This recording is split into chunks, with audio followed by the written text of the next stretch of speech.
রান্না করো বাবু, রান্না করো। তুমি কি রান্না করছো? হ্যাঁ, জোরে বলো। ফুল ভাজা। ও, কতজন লোক খাবে? বনু চলে আসবে তোমাদের বাড়িতে?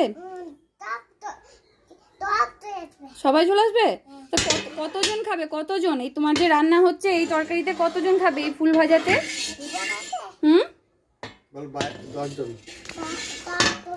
10 জন হবে তো?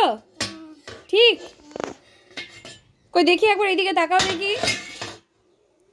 ঠাকুর রাঁধুনি, তোমার বাড়ি কোথায় রাঁধুনি ঠাকুর? এইখানটা বাড়ি? বেশ, রান্না করো রান্না করো। তুমি কিসে এসেছো? তুমি কিসে এসেছো? ও, এটা তোমার ভটভটি? ও আচ্ছা আচ্ছা আচ্ছা। এটা ঢাকা দিয়েছেন নাকি এখন? একটা বড় ফুল ভাজা হয়ে যাবে? ও তাই? ঢাকাটা খুলে দেখো, ভাজা হলে কিনা।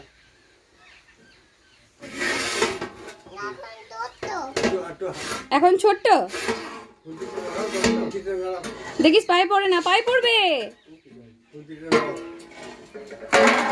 খুলে দিয়েছে, হয়নি?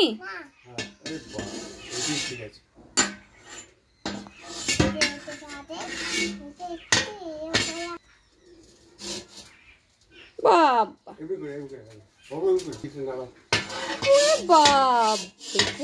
একটু দিয়েছিস তো, ভালো হয়ে গেছে হয়ে গেছে। বেশ, তোমার রান্না হোক ততক্ষণ চলো তুমি স্নানটা করে নাও। স্নান করে নাও, নিয়ে সবাইকে খেতে দিতে হবে। ঢাকা দিয়ে দাও, রান্নাটা এখন ঢাকা দিয়ে দাও, ওটা হোক ততক্ষণ তুমি স্নানটা করে নাও। বলে বাবা লে।